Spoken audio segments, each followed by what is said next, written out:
Yes, sir. Today's question comes from 23-year-old Jamil. Jamil says, with seemingly every man in the universe getting taken down for having sex, how are us good guys supposed to do it in 2018?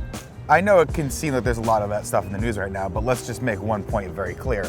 Men aren't being prosecuted for having sex. Men are being prosecuted for forcing themselves on women when they don't want that, when the women don't want that. Yeah. And so that's a very important distinction to make, is that a lot of these guys that are getting into trouble, like you got your Harvey Weinsteins, you got your Louis C.K.'s, you got people that are doing things that aren't necessarily copacetic with the person they're doing them to. And that goes all the way down to different situations like the Aziz Ansari thing, where it wasn't anything explicitly, it's not as horrible as the Weinstein stuff, but it's still problematic. And I think that that's kind of where this whole question lies, where going back to how are us good guys supposed to do it, like the moment that you start to have to qualify yourself in that way, it's like you should probably take a step back and understand that there's a reason that other people would think that you're not one of those things. Sure. And just understand that every action that you take is going to have a reaction from somebody else, and it might not be the reaction that you're trying to get out of them. The idea of consent, the idea of like having a mutually beneficial sexual relationship with a partner has not really changed. That's been since the dawn of time. Yeah, the key aspects of that are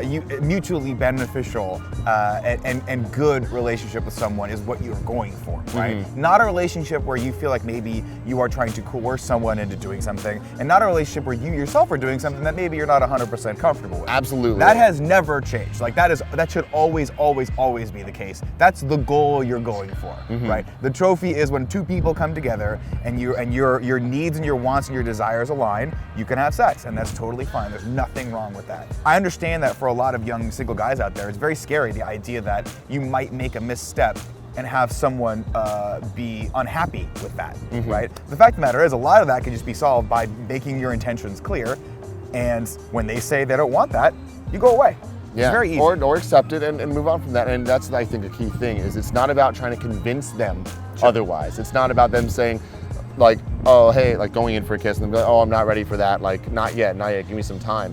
It's not badgering and being like, now?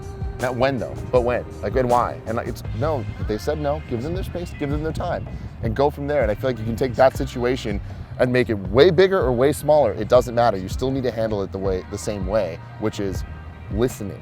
Yeah. It's about communication, and it really is in this type of situation. The thing is, I understand that a lot of people out there are just trying to figure out how to negotiate the dynamics of sexuality, right? And there's absolutely nothing wrong with expressing your sexuality and expressing your sexuality to someone that you might be attracted to, right? But you just have to understand that maybe that person's not at that place in time at that moment with you. And that's where it becomes murky, and sometimes the line moves. Sometimes it's just a moving target, right? Yeah. Sometimes someone might be in the mood for something now, and they're ready for something now that maybe they weren't ready for yesterday. And so you just have to have patience, you have to have open and honest communication with people, and you have to be willing to understand that maybe just because someone doesn't like you in that way, doesn't make you a terrible person, doesn't make them a terrible person. It just means that your goals at that moment sexually are not aligning, and maybe you need to go and find someone else. I saw a tweet recently from somebody that was just like, hey, to all the guys out there that are asking, oh, so am I just not allowed to talk to women anymore? You are, in fact, not allowed to talk to women anymore if you are the type of person that would say that. And I feel like that it's kind of illuminating in a lot of ways, where it's like, hey, like anybody can talk to anybody. It's about how you conduct yourself. And if you need to ask yourself like, oh man, I can't do this, it's like, well, why can you not do it? Right. If there's a way to solve it, then you can, and then everything is okay. And it's hard, you know. There's a lot of times in my life when I look back and I had crushes on girls that didn't like me. That's difficult, and it can be really hard on your ego, right? And there's one of two things you can do. You can be like, well, I'm gonna make this girl like me, or you can go, it's probably never gonna happen, and maybe this is not the right person for me, and maybe I just gotta go work on myself and then find someone else. And that's just the way it has to go. And that's the best point we could probably make at all, is focus on yourself. Because never try to make someone like you.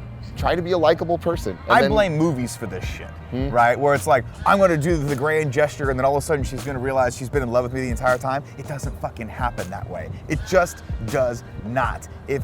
What you really need to be good at, what you really have to get attuned to, is whether or not someone likes you on that level. And that can be very, very difficult. But in reality, sometimes that's not clear. Sometimes it's not clear. But you're not promised. When you make your intentions clear to someone, if you say, look, I like you in that way, and they go, oh, I don't really know. Or maybe you're in a situation where you feel like maybe it's okay to kiss someone, and you go in for a kiss and she says, I don't really want to do that right now. That is a clear indication that that person is not into you.